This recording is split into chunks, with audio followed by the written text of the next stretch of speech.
Jangan lupa like, komen, dan share YouTube TVRI Bengkulu dan nyalakan loncengnya ya.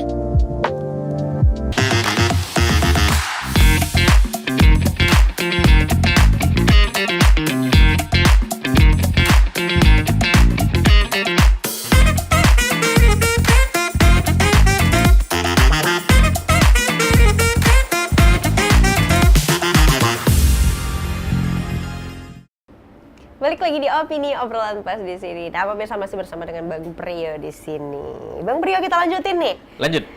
Nah, ini kan tadi udah di segmen 1 udah kita bahas juga sebenarnya. Udah cukup berat sih sebenarnya ya di segmen 1 ya. Bisa nggak sih ringan-ringan aja, Mak? Nggak bisa. Memang harus bedah yang berat-berat ya. Emang mau. Iya, Karena iya. kita harus dalam 4 segmen ini kita harus Harus tentang kita ini ya. Siap. Kita cepatkan gabus ya. Iya. Apa tuh? Tolong dilanjutkan. Ya, makin cepat makin bagus. Oke. Aku mau balas nggak? Udahlah. Ini kan tadi udah dibahas ya, Yeah. bahwasannya memang sekarang harus cepat juga untuk move, bukan Adaptif. lebih cepat adaptif juga. Bagaimana sih tetap jalan itu sesuai dengan koridornya, tapi juga harus mulai menyesuaikan diri juga untuk media sosial dan lain-lainnya. Nah, ini artinya kan PR lagi sebenarnya waktu Yeah. itu ya untuk para jurnalis, bagaimana lebih satset dibanding awam ibaratnya ya. Yeah. Nah, itu dia gimana sih Bang waktu untuk penyesuaian itu? Mungkin biar beda mungkin tekniknya ya untuk lebih menarik Ya. di media sosial sama di pemberitaan mungkin medianya koran, web dan lain-lain. Bagaimana Bang? Ada dua versi jawaban sih menurut Rio gitu, Mbak ya. Yang pertama kan versi kita secara personal sebagai insan jurnalis ataupun misalnya kita sebagai manajemen media gitu kan. Nah, kalau secara personal ya memang tadi balik ke yang kita bahas di awal, Mbak, mau tidak mau kita sebagai jurnalis harus menyesuaikan diri dengan perkembangan teknologi, itu poin pertama. Nah, cara penyesuaiannya seperti apa? Ya tadi adaptif kan. Jadi memang sebagai rata-rata sih kawan-kawan kalau di lapangan, rajin di lapangan, biasanya mereka cepat sekali peka terhadap perubahan. Jadi memang selain insting jurnalis tadi harus diasah, yang kedua biasanya memang kita sudah tahu nih ini ada perubahan nih kayaknya nih. Nah, hal-hal begitu kan seiring pengalaman yang sudah terakumulatif biasanya ya paling tidak bisa membaca lah ini bakal seperti ini, walaupun mungkin tidak 100% betul gitu kan. Paling tidak ya 20 sampai 50% arahnya sudah terbaca gitu. Jadi memang ya kalau dibilang kadang-kadang sebagai wartawan, Mbak, atau sebagai jurnalis kami juga kadang belajar dengan konten kreator, Mbak, sekarang. Serius, misal nih bagaimana sih kita menyajikan informasi yang tetap dengan 5W1H plus kode etik tadi, tapi itu mau didengarkan atau ditonton orang di TikTok atau di IG gitu misalnya. Itu kan terkadang kita yang mungkin pakemnya pakem media tok, kadang-kadang nggak bisa, durasinya harus panjang. Sementara ternyata makin kesini orang nggak mau nonton panjang-panjang. Iya, orang jadi boring ya. Bener. Di TikTok itu kan jari itu kan ada Tuhan, jari penonton itu kan main netizennya 2 detik aja dia bosan. Iya, gitu betul. kan. Nah, jadi ternyata memang sekarang balik ke prinsip paling awal sebagai wartawan menulis berita, Mbak. Piramida terbalik kalau dalam ilmu jurnalistik itu ada istilahnya menyajikan informasi itu dengan prinsip piramida terbalik. Jadi apa-apa yang gong atau clickbait atau yang paling wah itu sampaikan di 2 detik, 3 detik awal. Iya, di awalnya dulu ya. Bener. Jadi kita tarik dulu minat orang, sampaikan di awal, baru kita alirkan fakta-fakta yang mengerucut kecil-kecil gitu. Nah, detail-detail segala macam. Nah, untuk media atau manajemen media memang mau tidak mau harus adaptasi cepat gitu kan. Nah, alhamdulillah nih TVRI luar biasa. Sekarang kemana-mana ada, medsosnya ada. Bahkan misalnya kejadian kayak tadi gitu kan, ada penggeledahan segala macam, ternyata medsos TVRI sudah update. Nah, memang mau tidak mau media menghadapinya harus seperti itu. Mau nggak mau, Kan nggak lucu kalau misalnya keduluan. berita hukum seperti itu, Iya, kriminal hukum, nongolnya di akun Itu. Nah, ya nggak salah sih sebetulnya. Nggak salah. Karena kan media juga sekarang kan, Betul. nah ini Mbak, jadi seiring perkembangan teknologi ternyata secara regulasi aturan pun kan menyesuaikan. Iya. Terbaru kan sekarang Dewan Pers juga sudah mengeluarkan peraturan terbaru, ternyata semua akun media sosial sebuah perusahaan pers, TVRI, misalnya atau media lain, ketika itu menjadi akun ofisial, maka seluruh postingan yang diposting atau dibagikan di media sosial menjadi karya jurnalistik yang dilindungi. Jadi tunduknya bukan lagi pada undang-undang ITE atau KUHP, tapi sudah undang-undang pers. Nah, ini kan kabar gembira buat kita juga, teman-teman wartawan gitu kan. Ya itu begitu Mbak, kurang lebih singkat. Begitu. Nah, tapi ini sempat nggak sih Bang untuk menjadi permasalahan nih para Pasti. jurnalis waktu itu? Pasti. Kalau sekarang udah lebih enak ya berarti ya? Ya sudah, Lebih- sekarang udah menerima lah Udah bener, teman-teman. oke, Ya. oke. Mbak, mungkin dulu kita mulai-mulai kenal TikTok itu kan 2022 ya? Waktu COVID ya? Iya, zaman Covid kan TikTok mulai gitu kan? Iya, betul. Kalau di awal-awal dulu kan 2019-2018 itu kan si siapa ya yang Fajar ya? Fajar Headboy itu awal-awalnya TikTok masuk gitu Iya, kan. benar. Sebelum itu kan kita paling kenal kan YouTube, Facebook, Iya, baru berbagai Instagram sama. gitu kan. Nah, memang di awal-awal masa transisi penolakan dari teman-teman yang di lapangan sebagai seorang reporter atau wartawan itu merasa terbebani karena memang formulanya belum ketemu gitu kan. Karena perintahnya teman-teman yang turun kewajiban berita misalnya 3 nih atau 4 produksi Iya, per hari. Ditambah lagi kalian Video, buat ya. video untuk media sosial. Loh, nama kerjaan dong. Betul. Iya gitu. Gajinya nambah nggak nih? Kira-kira begitu.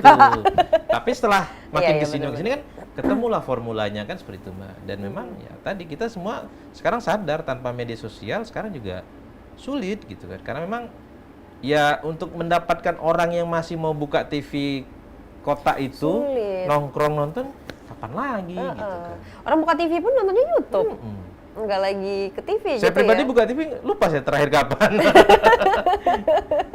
Oke Iya deh. kan, Berarti sempat menjadi polemik lah ya. Bener, di lapangan waktu ya. di lapangan Iya. ya. Karena ya betul juga. Kan setoran berita ini banyak juga, nggak cuma Banyak satu. Kalau juga, satu mungkin iya. oke lah ya. Oh, iya. Kalau kayak dua pun jarang ya. Jarang, Mbak. 3, 3 atau 4 4 ya. biasanya, iya. Biasanya berita. Dan kita TV loh. Visual loh. Iya benar. Produksinya bisa bayangin kan betapa sulitnya gitu. Jadi memang ya rame lah dulu. Kenapa kok kerjanya nambah nih gitu kan. Sementara bebannya tidak dikurangi gitu kan. Benar. Tapi makin kesini sudah ketemu formulanya gitu kan. Akhirnya ya semuanya udah bisa menyesuaikan begitu ya Bang. bener. Tapi ini untuk para jurnalis juga mungkin ada juga yang baru mungkin Bener. yang lebih junior dibanding Bang Priyo gitu. Malu saya, Mbak. Itu kan banyak juga, artinya mereka juga harus untuk mempelajari, takutnya nantinya lebih fokus ke media sosialnya. Iya. Kurang memahami kaidah jurnalistiknya seperti apa gitu. Nah, itu gimana nih Bang untuk merespon tentang hal tersebut Bang? Yang mungkin untuk teman-teman yang baru mau masuk ya, Iya. bergabung ya. Sebenarnya balik ke awal sih passion, Mbak ya. Kalau misalnya memang kita hobi dengan dunia visual, kemudian dunia ya apalagi jurnalistik ya. Kalau visual kan mungkin nanti bisa ke produksi, Iya. bisa ke sinematografi segala macam itu. Tapi kalau memang pengen masuk benar ke jurnalistik, memang syarat pertama itu kita harus siap dengan semua perubahan yang terjadi, utamanya teknologi gitu kan. Karena memang fasilitas produksi yang kita gunakan itu memang tergantung dengan perkembangan teknologi kan. Dari mulai kamera, urusan mic, clip on segala macam, tripod. Sekarang kan kita sudah ada gimbal, sudah ada drone segala. Jadi memang ya kompleksitas perkembangan teknologi mau tidak mau memang itu menjadi, menurut saya ya, menjadi prasyarat teknis yang harus kita kuasai di luar kemampuan kita sebagai seorang jurnalis. Gitu sih, Mbak. Jadi memang ya harus dipertimbangkan lagi, harus jeli juga ya untuk Iya, yang mau karena harus sekarang tahu kan dulu. saingan apa ya, pesaing kita tuh kan bukan sesama jurnalis Jurnalis atau lagi. media, Iya, bukan. benar. Konten kreator, Mbak. Konten kreator sekarang betul. Di Bengkulu itu kan sekarang Mbak, bukan lagi nasional ya. Kalau nasional kan kita udah sama tahu ya, yang kaya-kaya itu kan kayak Raffi Ahmad segala macam kan perusahaan produksi dia yang besar sekarang dibanding media gitu kan. Iya, betul. Nah, di Bengkulu itu fakta sekarang yang ada itu pendapatan atau endorse, Mbak, itu yang besar justru yang ke influencer non media. Yang media-media itu malah nilai nominalnya kecil-kecil. Iya, benar. Jadi memang terjadi perubahan ya, perubahan. Nah, ya kita bekerja di perusahaan media kan pasti orientednya kan kurang lebih ya soal pendapatan juga Iya. gitu kan. Ketika memang sisi itu tidak kita perhatikan juga bakal repot gitu. Oke, jadi memang sekarang tuh saingannya udah beda gitu Iya, ya. bukan sama antar misalnya TVRI dengan swasta gitu kan, Iya, nggak lagi gitu kan. bukan. Dengan influencer sekarang. Berarti sekarang bukan dengan negeri dan swasta, bukan. Tapi dengan personal ya. Person sekarang. Karena kan yang punya follower sampai jutaan pun ternyata sudah banyak kan. Bengkulu itu YouTuber dengan follower ya ratusan ribu kayaknya udah lebih dari 10 orang. Iya, udah banyak juga. Ada sekitar 50 sampai 60 kalau nggak salah itu. Dan rata-rata mereka memang justru bukan orang yang kenal dengan dunia media kan. Media, benar. Jadi memang perubahan itu ya tadi balik-balik Mbak, kalau untuk sekedar penyampai informasi ibu-ibu pun, mama pun di pasar bisa. Betul. Mama Ebi Pro kan kalau bahasa kita Mbak ya gitu. Tapi yang dengan 5W plus Satu 1H-nya tadi. Nah, jadi yang saya simpulkan, ya ini pengalaman saya pribadi Mbak ya, yang saya temukan sampai dengan hari ini, sebenarnya kita tidak perlu khawatir dengan persaingan yang ada, karena memang persaingan itu kan membuat kita akan semakin kompetitif ya. Yes. Jadi semakin sehat juga, kita juga akan semakin berupaya meningkatkan kualitas, kemudian kecepatan segala macam. Perbedaan antara kita nanti dengan para konten kreator atau influencer adalah tadi Mbak, kita wartawan memproduksi sebuah konten pasti akan mempertimbangkan pertama koridor hukum ya. Ya sangat jarang lah teman-teman media itu sampai berurusan secara hukum pidana gitu kan. Yang kedua, lama-kelamaan kan akan terbangun trust dari publik. Oh ya ini media nih yang buat konten ini udah pasti udah verifikasi dong, validasi dong, sudah cover both side, semua sudah berimbang segala macam gitu. Nah kalau misalnya influencer kan kadang-kadang baru dari satu sisi kan, atau misalnya dari lokasi kejadian. Misalnya kayak kemarin kita kejadian yang kapal tenggelam gitu. Itu kan informasi awal kan kita melihatnya dari media sosial kan Mbak, bukan dari media massa kan. Media massa kan memfollow up setelah kejadian awal gitu. Jadi saya pikir tetap sebagai insan pers tetap akan punya ruang. Iya betul. Tapi paling berbagi porsi gitu. Bertambah saingan. Ya, iya. Dan juga kalau yang buatnya memang lembaga pemberitaan, yang memang buatnya adalah para jurnalis, itu hoax-nya akan tidak ada sih sebenarnya. Iya, karena sudah disaring tadi ya. Iya, karena udah disaring tadi. Yeah. Tapi kalau misalnya melihat dengan dari para content creator dan lain, ada itu kemungkinan hoax-nya lebih tinggi biasanya. Iya, ada peluang ke sana. Iya. Ada celah error lah, human error namanya. Karena kan filter 10 orang dengan filter 1 orang kan pasti berbeda. Pasti berbeda. Kita di media kayak Mbak Tari ini kan produksi sekarang ini kan ada editing lagi, nanti ada supervisi lagi gitu kan, baru ACC manajer program, oh sudah tayang kan berjenjang ya. Kalau konten kreator kan memang ya person aja. Iya, langsung aja gitu ya. Oke deh. Nah, kita jeda dulu, kita minum dulu kali ya. Kita ngapain ya gitu. Oke, nanti kita lanjutin lagi. Untuk pemirsa jangan kemana-mana, tetaplah bersama kami di Opini Obrolan Pas di sini.